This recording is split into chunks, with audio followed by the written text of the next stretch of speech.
अदानी समूह तो अभी भी एक तरह से कहा ही जाए, अब शायद टॉप ऑफ द माइंड शायद न बचा हो, लेकिन लोगों की दुखती रग तो है ही अभी भी। अदानी ग्रीन, इस पर कमलेश जी का सवाल है। कमलेश सिंह पूछ रहे हैं कि 100 शेयर इन्होंने खरीदे थे, 760 रुपए का खरीद भाव है, अब इस पे करें तो क्या करें? हाँ देखिए, कमलेश सिंह जी, आपके थोड़े से प्रॉब्लम है ना कि आपके कॉस्ट का ही रेसिस्टेंस बन रहा है और डेटा भी ऐसा बन रहा है, मैं क्या बताऊँ आपको। यहाँ से एक शॉर्ट कवरिंग का चांसेस बन सकते हैं कमलेश जी, जब तक ये जो फ्रेश बॉटम है नहीं टूटे। ये टूटा तब तो प्रॉब्लम 100% है, उसमें कोई डाउट ही नहीं है। अभी कम से कम इसमें ट्रेडिंग शुरू हो गई है, तो वो सर्किट वाला तो रिस्क थोड़ा कम लगता है। मेन आपका आपको 2 चीज़ों का ध्यान रखना है, कैसे ट्रेड करेंगे तो आपको डिसाइड करना है, बिकॉज़ पोज़ीशन आपने थोड़ा सही जगह तो नहीं लिया है। अ, थर्सडे का जो लो है, वो फिर से डिसाइसिव हो जाएगा, बिकॉज़ उसके नीचे फ्रेश डाउनसाइड फिर से लेग का शुरू हो जाएगा। 760 एक ऐसा मार्कर है, 760 अभी तो नहीं है, आज के डेटा में वो 780 है, लेकिन मैं उसको फैक्टर करना चाहता हूँ रफली 760-65 के आसपास। आप उसको 770-75 ही रख लीजिए। 775 के ऊपर अगर क्लोज़ होगा तो इसकी शॉर्ट कवरिंग बहुत शार्प है। बहुत शार्प है मतलब वो सीधा का सीधा 1000 के ऊपर है, इतनी शार्प है। तो 760-75 का रेंज जो आपका क्लोज़ टू बाय रेंज है, वही प्रॉब्लम है। तो या तो आप वहाँ पे हल्का होने का सोचिए, या आप ये मान के चलें कि अगर आपने रिस्क लेना है तो 16 फरवरी का जो लो है उसके नीचे का आपको क्लोजिंग बेसिस पे स्टॉप लॉस रखना है। सर्किट लग गया फ्लोर तो भगवान जाने, नहीं तो वहाँ पे आपका स्टॉप लॉस रखिए और प्रार्थना कीजिए कि 775 के ऊपर क्लोज मिल जाए, तो आपको वहाँ से 200-250 रुपए का फास्ट मूव मिल जाए। जी। अब थोड़ा यहाँ पे मेरा ज्ञानवर्धन कीजिए सुमेश जी, कि मतलब यहाँ तो मैं सिवाय एक सीधी लकीर के जो लगातार नीचे आ रही है, इसे एरिया चार्ट में दिखाऊं तो वो लकीर साफ समझ में आएगी। एक सीधी लकीर के अलावा मुझे और इसमें कुछ नजर नहीं आ रहा है। आप 760, 775 ऐसी बारीकियां इस चार्ट में कैसे खोज लेते हैं?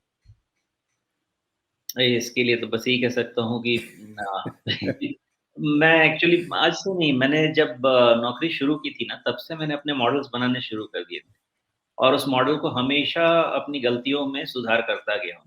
वही काम कर रहे हैं, अब हमारे लिए वही काम करते हैं और हम आराम से प्रवचन देते हैं।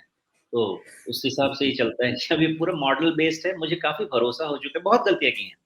मैंने इसके बावजूद भी आप यकीन माने, जो ये मॉडल फाइन ट्यून हुआ है कोविड के समय में ना, उससे बढ़िया मॉडल बना ही नहीं पाया मैं। पूरा का पूरा टाइम ना उस पे गया और इतना फाइन ट्यून हो गया है कि मुझे इस पे भरोसा बन गया, उससे मैं अब फँसता नहीं मैं किसी स्टॉक में। बीच में थोड़ा बहुत जो 1 आध साल, डेढ़ साल पहले वाले में थोड़ा फँसा, अब फँसने नहीं देता ये मॉडल मुझे, तो मेरा पूरा उसी पे भरोसा है। इतने पैरामीटर्स मैंने भर दिए हैं कि अब उसके अंदर आप मुझे पूछेंगे क्या है, तो मुझे भी नहीं मालूम। चलिए, अच्छी बात है। अब अदानी ग्रीन आपने 760 पे खरीद रखा है कमलेश जी, तो लगभग वहीं पर सुमेश बता रहे हैं कि वही लेवल पार होगा तो उसके बाद कहानी बदलेगी, मतलब काफ़ी तेज शॉर्ट कवरिंग आएगी। तो वैसे में अगर शॉर्ट कवरिंग आएगी तो सुमेश, क्या कोई लेवल आप इनको बताएंगे जहां पर निकल जाना बेहतर रहेगा? मतलब हाल में तो इसमें ज़्यादातर लोग जो हैं वो घाटे में निकले होंगे। अगर कहीं शॉर्ट कवरिंग का इनको फ़ायदा मिला तो शायद इन्हें फ़ायदे में निकलने का मौका मिले। होगा यूँ एक्चुअली, अभी बहुत क्लैरिटी नहीं है, लेकिन मुझे ऐसा लगता है कि जब शॉर्ट कवरिंग आएगी तो 1250 से 1300 का रेंज तक टेस्ट कर जाना चाहिए। लेकिन इन बिटवीन क्या होगा, जो ट्रेडर्स आएँगे आपके 20-21 ईएमए वाले, वो 1000-1100 के रेंज में निकलना चाहेंगे। तो 2 रेजिस्टेंस बनेगा। मेरा कॉन्फिडेंस ज़्यादा रहेगा 1250-1300 के रेंज में। लेकिन चूँकि ट्रेडर्स कम्युनिटी फ़ॉलो करते हैं 20-21 ईएमए, तो उसको मैं इग्नोर और इनकार करने की बात नहीं कहूँगा। तो आपका सेफ्टी नेट वाला लेवल है 1000 टू 1100 का, और मेरे हिसाब से जाने तक वाला लेवल है 1250 टू 1300 तक का। तो डिपेंड करता है कि आप कितना सेफ्टी नेट रखना चाहते हैं, उस समय आपका क्या ट्रेलिंग स्टॉप लॉस बैठता है, दोनों लेवल्स आप डिसाइड कर सकते हैं, राइट? जी।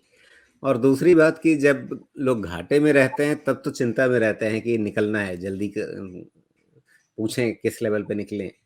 लेकिन जब ट्रेड जो है या निवेश जो है वो अगर फ़ायदे में देखने लगता है तो लोग निश्चिंत हो जाते हैं, चलो अब नुकसान तो नहीं हो रहा है ना, बैठे रहते हैं, देखते हैं और कितना जाता है। तो क्या ये वैसा निश्चिंत हो पाने वाला शेयर बन पाएगा वापस, या मतलब वापस क्या, मतलब पहले भी वैल्यूएशन के हिसाब से तो इस पूरे ग्रुप में डिस्कम्फर्ट रहा है, लेकिन अगर वापस इसमें कहीं बैठ गए तो क्या वो गलती होगी? मेरे हिसाब से तो होगी। अब आप जो भी कह लीजिए, कंजर्वेटिव कह लीजिए, जो भी कह लीजिए, मैं तो नहीं जाके बैठ सकता मतलब जिसमें। मुनाफा मुनाफा दिखे तो चुपचाप घर ले आए। हाँ, क्योंकि पहले क्या है ना कि किसी कंपनी में पोजीशन लेने के पहले उसके फाइनेंशियल स्टडी कर, तो कितना भी ऊपर जाके चला जाए, मुझे आर्ट टाइम डेट इक्विटी में जब तक मैनेजमेंट एक ये चार्ट नहीं दे कि साल साल में कैसा डेट रिडक्शन का प्लान है, कोई व्यू ही नहीं ले सकते। तो यहाँ पे वो क्लैरिटी चाहिए होगा कि इतनी हाईली गियरिंग है कंपनी में, इसके अगेंस्ट जो इसके रिटर्न्स हैं, उसके एटलीस्ट इतना गियरिंग के ऊपर में कम से कम 8 to 10 टाइम्स तो इंटरेस्ट कवरेज रेशियो रखना चाहिए था, लेकिन वो है ही नहीं। डिस्कम्फर्ट बहुत ज़्यादा हो जाता है, इसलिए जब तक उन सब चीज़ों पे क्लैरिटी नहीं आएगी, मैं नहीं समझता, मैं तो कभी नहीं ले पाऊँगा, भले उसका प्राइस यहाँ से और 200% बढ़ जाए, लेकिन रात की नींद के सामने प्राइस डिस्कम्फर्ट तो रहेगा।